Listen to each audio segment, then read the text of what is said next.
part of the jungle out there is known by the guides as Jungle Hell. We're here because back in 2014, 2 Dutch girls came in. Did a moderate hike just north of town, vanished. People die up here.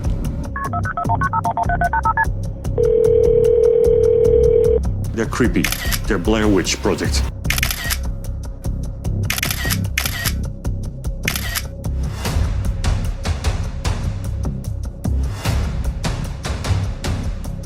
Was het nou een noodlottige verdwaling of is er iets anders gebeurd? Foto 509 zou een aanknopingspunt kunnen zijn, maar die ontbreekt in de reeks. En waarom die gedelete is, dat weten we ook niet.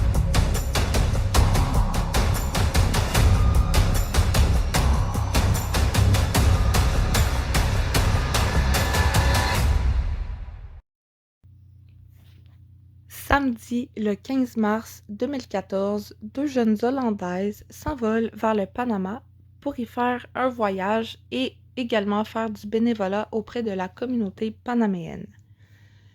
Lisanne Froon, âgée de 22 ans, et Chris Kremers, âgé de 21 ans, sont 2 amies hollandaises. Lisanne est décrite comme étant passionnée par le volleyball, passionnée des sports extrêmes, intelligente et réservée, tandis que Chris est décrite comme étant ouverte d'esprit, responsable, enjouée et extravertie. Après leurs études, les 2 filles ont économisé de l'argent pendant 6 mois afin de partir au Panama dans le but d'apprendre l'espagnol et de faire du bénévolat. Pour finaliser leur projet, les filles passent par l'agence Et Endere Reisen, qui est spécialisée dans les offres de volontariat. Donc, le samedi 15 mars 2014, les filles atterrissent d'abord à San José, au Costa Rica, et passent la nuit dans une auberge de jeunesse. Le lendemain, elles arrivent en bus à Bocas del Toro, au Panama. Les filles commencent alors leur cours d'espagnol à l'école Spanish by the Sea sur l'île d'Isla Colón. Dans leur temps libre, les filles se promènent, vont à la plage et prennent des photos. Elles ont également fait la rencontre de 2 Hollandais nommés Bastian et Edwin, avec qui elles sont devenues amies. Ces garçons décrivent Chris et Lisanne comme étant respectueuses, intelligentes, amicales, mais surtout très prudentes. Elles faisaient attention à leur fréquentation et ont clairement fait comprendre qu'elles ne cherchaient à avoir ni relations amoureuses, ni relations sexuelles lors de leur séjour. À noter que Chris a un copain en Hollande, donc elle n'est pas très tentée d'aller vers les autres jeunes hommes. Le 29 mars, Chris et Lisanne arrivent à Boquete et sont récupérés par leur famille d'accueil. Leur espagnol n'étant pas suffisamment au point, les filles rencontrent quelques difficultés à communiquer avec la famille, mais cela ne les empêche pas de bien s'entendre avec eux et de les trouver sympathiques. Par contre, Lisanne commence doucement à déprimer.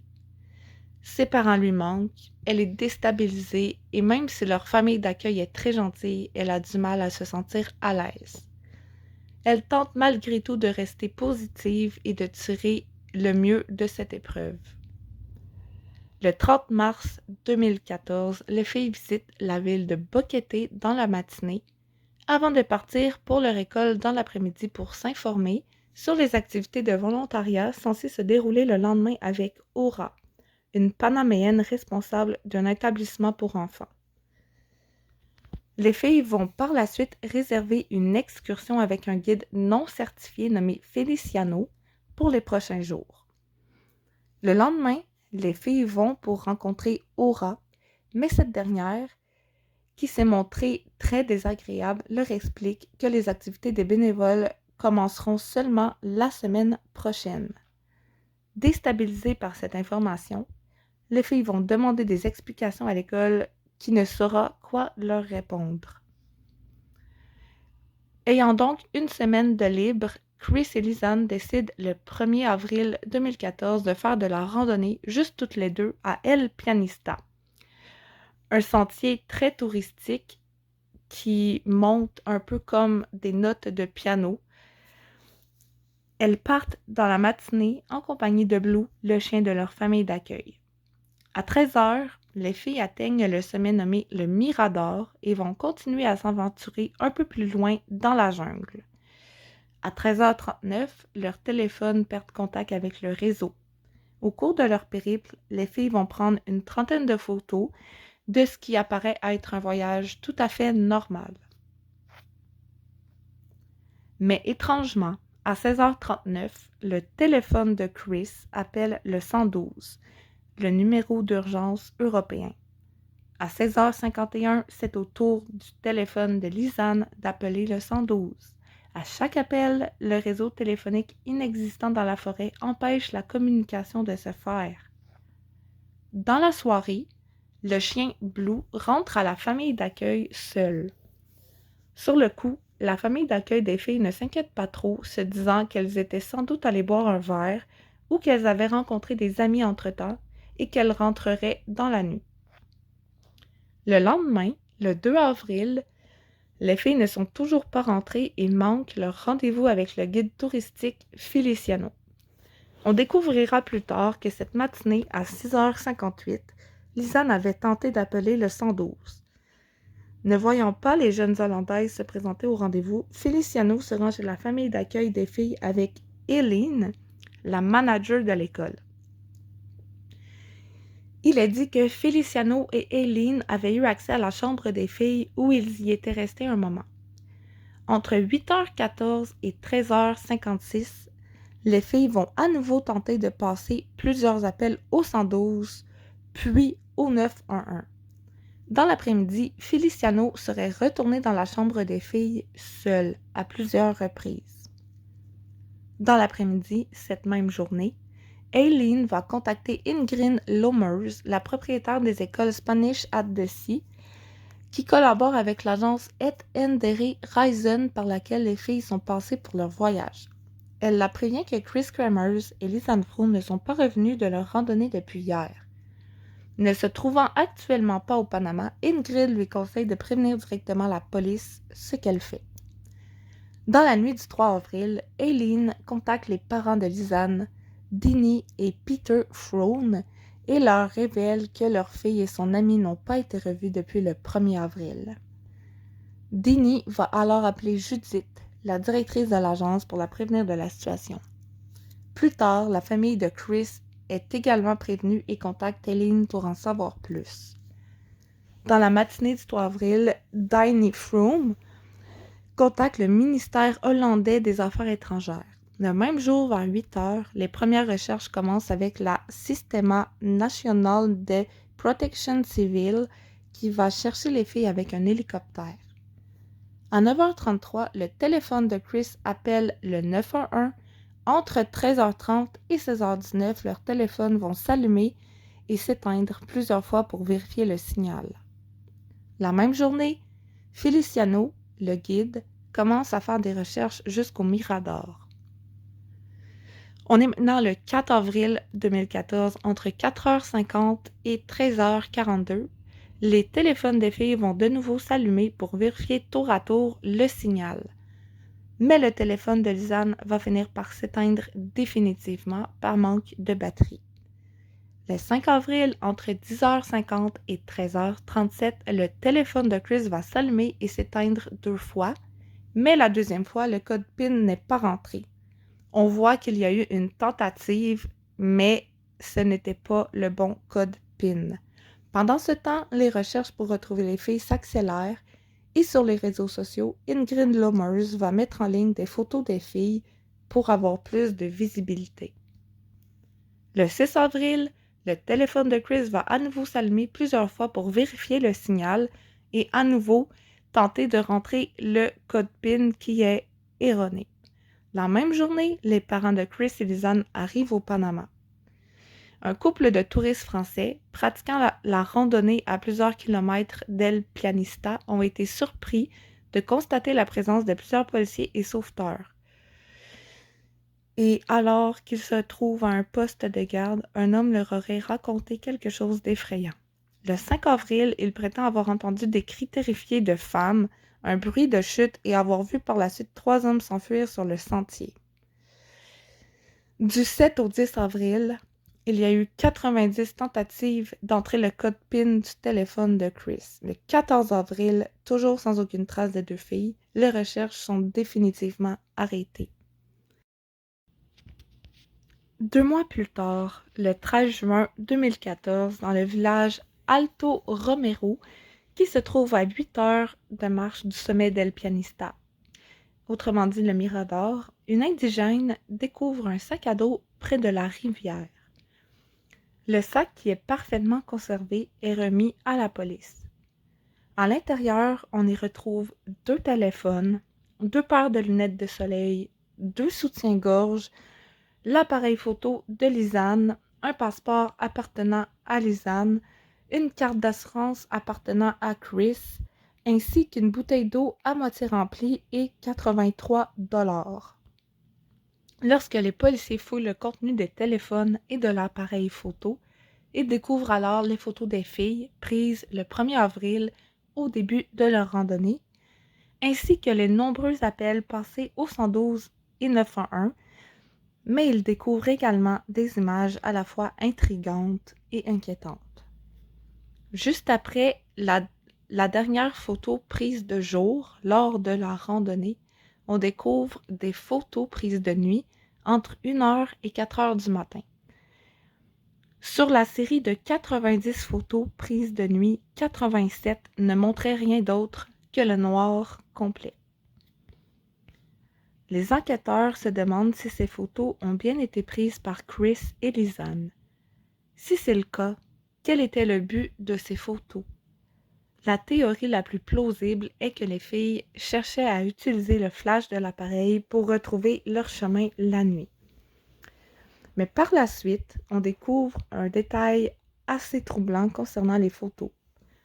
En effet, les photos prises par les filles sont numérotées et entre la photo 508 et la photo 510, on remarque qu'il manque la photo 509, soit celle qui se retrouve entre la dernière photo prise de jour et la première photo prise de nuit. Pourquoi les filles auraient-elles pris le temps d'effacer la photo numéro 509 parmi toutes les autres photos et dans quel but? Toujours en juin 2014, peu après la découverte du sac à dos, une battue est organisée.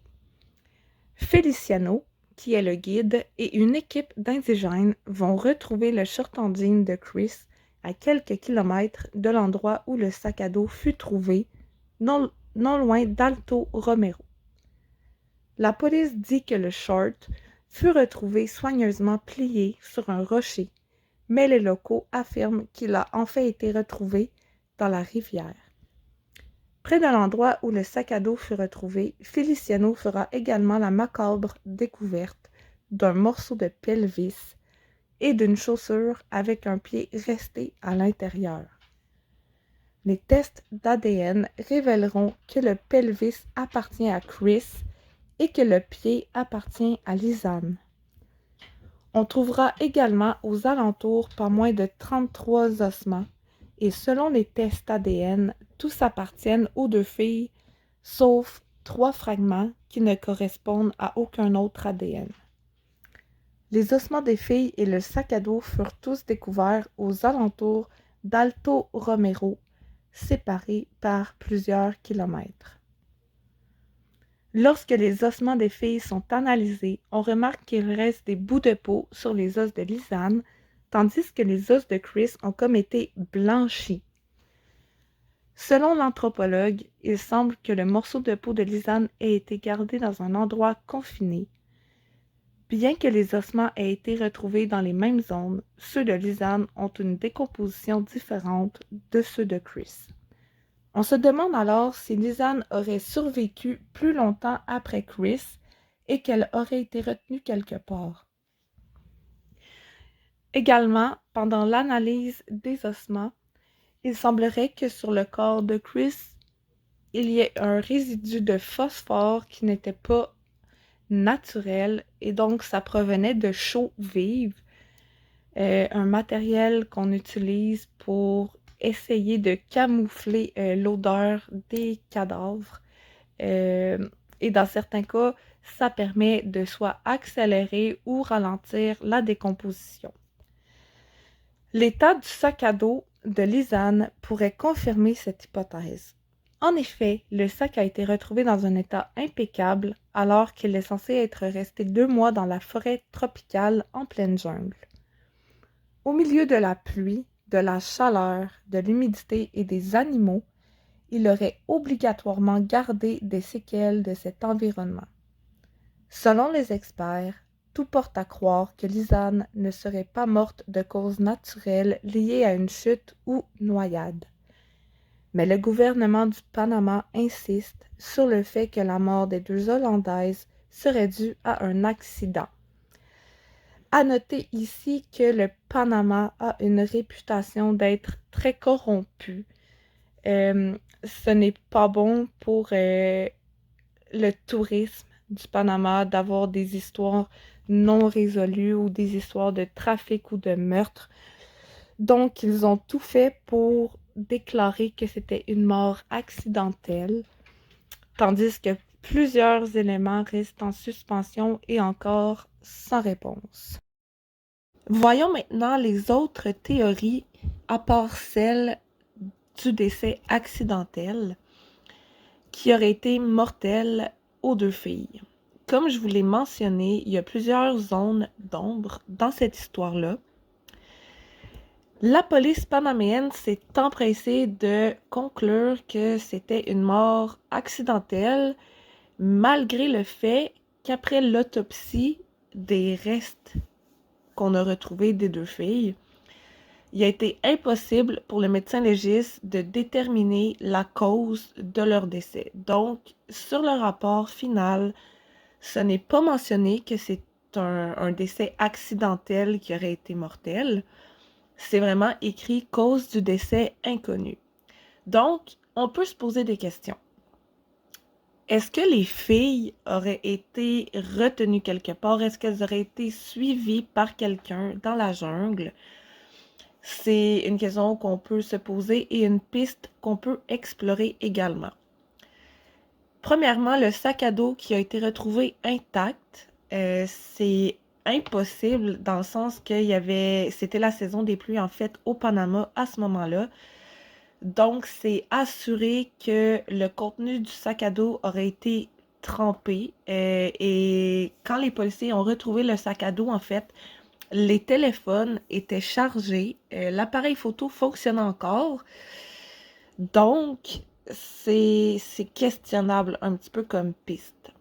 Il y a aussi le fait que l'appareil photo de Lisanne, une des propriétés qu'il a, en fait, c'est de numéroter chaque photo.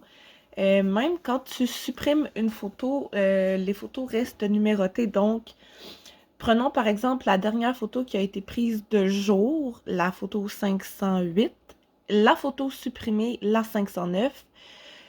Et ensuite, on tombe sur la photo 510, qui est la première photo de la série de 90 photos de nuit. La photo 509 est encore là dans le disque dur, dans la carte mémoire de l'appareil. On voit qu'elle a été supprimée. Puis, en fait, ce qui s'est passé, assurément, selon les experts, c'est que la photo a été supprimée à partir d'un ordinateur.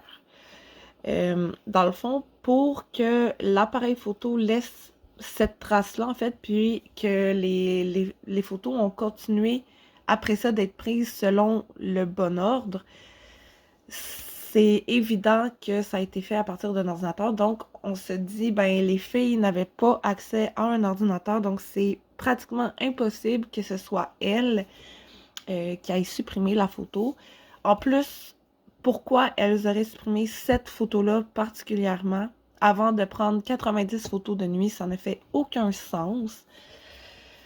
Donc, c'est un peu dommage que la police panaméenne ait écarté toute thèse criminelle parce que vraiment, en regardant tous les éléments, tout porte à croire que les filles ont été victimes d'un incident criminel ou du moins que quelqu'un a récupéré les effets des filles et aurait supprimé une photo avant de remettre le sac à un endroit. Donc, on se demande qu'est-ce qu'il y avait sur cette fameuse photo 509. Est-ce que c'était une photo incriminante? Probablement que oui, puisqu'elle a été supprimée. Probablement qu'on ne saura jamais la vérité par rapport à tout ça, puisque les autorités ont décidé de fermer le dossier complètement.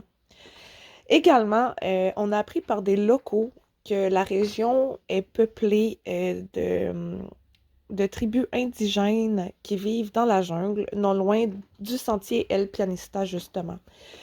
Il s'agit que des touristes s'aventurent un peu trop loin et hors sentier pour, de un, se perdre, vu la végétation dense de la jungle, puis également que les touristes, en s'éloignant, puissent tomber sur des tribus indigènes cannibales.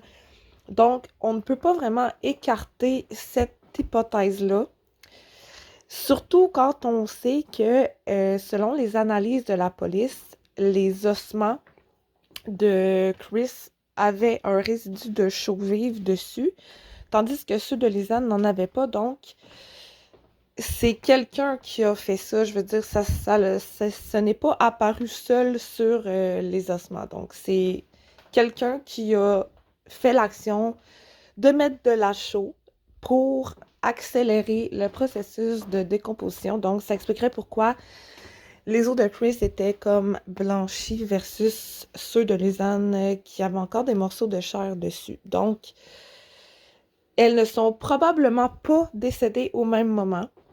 Il y a quelqu'un qui a appliqué de la chaux sur le corps de Chris pour accélérer la décomposition et camoufler les odeurs.